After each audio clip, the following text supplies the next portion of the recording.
All right, this particular lecture is going to be on fiscal policy. We're going to look at a number of different things, some of which you may have already done, depending on what you've done in the online class.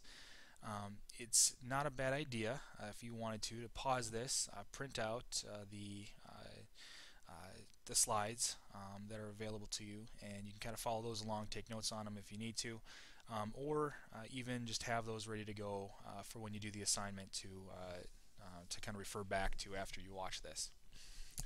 All right, so we're going to get started. The first thing we're going to do is we're going to look at the history of economic systems. The first one is a barter system, and a barter system is going to be example would be, I'm going to give you 2 sheep for 1 cow.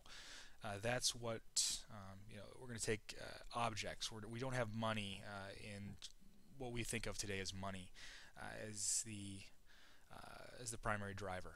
Okay. From there, we kind of get a coinage. Empires introduce coinage.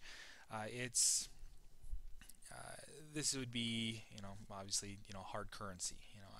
Now that cow, instead of costing 2 sheep, is going to be costing, 400 coins or 400 gold bullion or whatever it happens to be.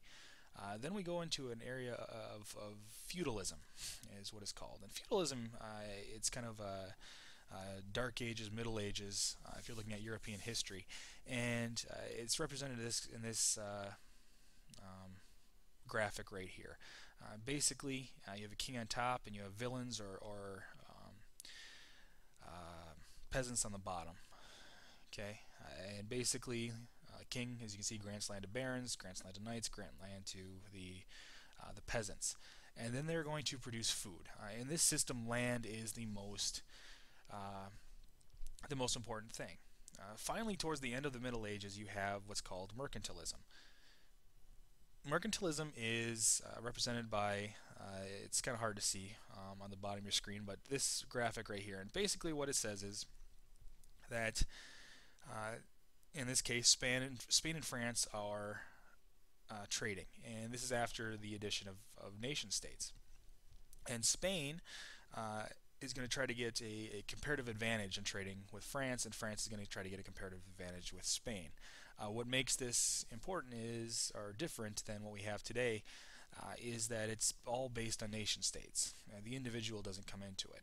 And they won't come into it until the free market system is created by this guy right here. His name is Adam Smith. He comes up with this idea in his book, The Wealth of Nations, about laissez-faire, okay, and that literally means hands off.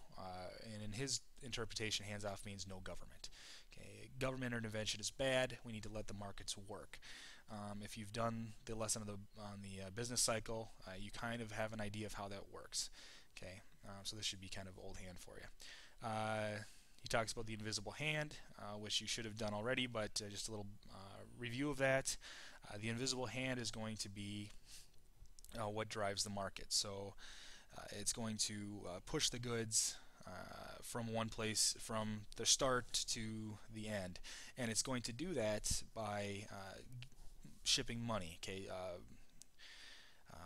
personal well-being is going to be what ships it, what gets it there. It's not going to be necessarily public good. It's going to be what's best for me. In a more modern day, Milton Friedman, he just died in the last decade here. He was kind of the modern day free market classical system. He pushed that. One of the problems, though, as you probably remember from the business cycle, is it created a lot of panic and depression, boom versus bust kind of thing. Really quick in terms of panic versus depression. Panic is kind of an older version of depression. And the reason depression is used is in the 1930s, 1920s, 1930s, when you had the Great Depression, it was seen as kind of it was a weakening of the name. Panic seemed too scary, so they went with depression, and that's kind of taken on a life of its own. The problem the Great Depression created, basically what happened was the Great Depression, you had this if you remember from your business cycle worksheets, it's boom versus bust, right? And so you had this idea that the free market will correct itself and it will come out of this system. Well, it never did. it just kept spiraling and spiraling out of control. And so a different idea needed to come out of this. And if you've done your the Keynesian versus Hayek, or Keynes versus Hayek, you'll know, you'll remember this. But basically, John Maynard Keynes comes up with this idea that we can't climb out of this depression, so we need something a little bit better, and or we need something else, and we need money involved in the system, and in his idea, government should be that entity to solve the problem. And this was seen as kind of okay, yeah, whatever, maybe. And then World War II comes around, and everyone's like, oh, of course, this is obviously what needs to be done, because the government starts spending more than it's ever spent, and puts people back to work.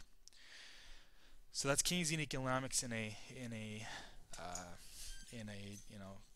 nutshell. You can go back to your lesson on Keynes versus Hayek to kind of get a better idea. In the Keynesian economics prevails for roughly 50 years, from about 1930 to about 1980, okay, give or take a few years. At that point, you have Ronald Reagan come into the picture, and he starts to implement something called supply-side economics, or trickle-down economics. And basically, the idea here is that you're going to give money to the people who are creating the wealth. Today, they're called job creators, okay, the wealthiest people in the country.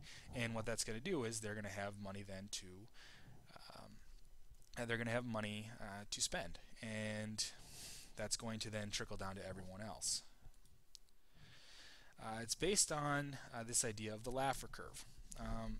And I won't get into this too much other than to say it was the idea of a Laffer curve was shaky at best, we'll say. But in this idea, as you can see, the idea is that there's an optimal range of taxes. If you have too many, it's going to hurt the economy. If you have too few, it's going to hurt the economy. But basically what this says is that if you cut taxes and increase spending, you're going to generate wealth. Well, if you don't have any way to increase revenue, which is taxes, if you ever hear that, by the way, that's the euphemism.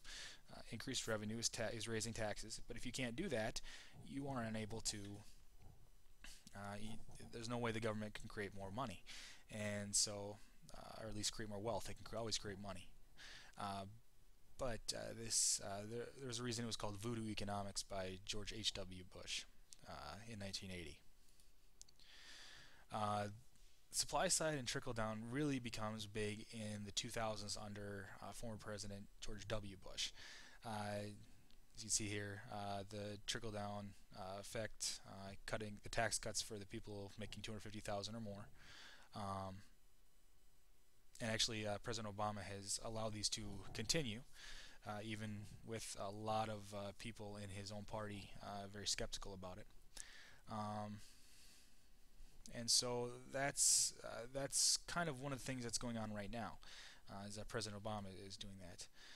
If you look at demand side, there has been some of that too in the Obama administration. A couple years ago, there was a program called Cash for Clunkers. Basically, the idea of demand side is you're going to infuse money into the lower part. The people are going to buy stuff, and then they're going to take it.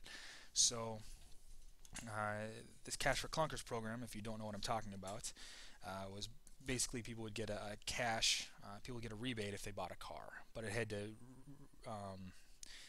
hit certain criteria, and it didn't work as well as some would have liked. Obama, though, and Tim Geithner. This is a picture of President Obama, obviously, and this is Timothy Geithner, his Secretary of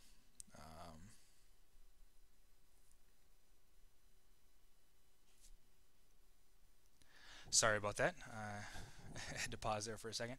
As I was saying, this is President Obama, and this is this is Secretary, the Finance Secretary, Timothy Geithner.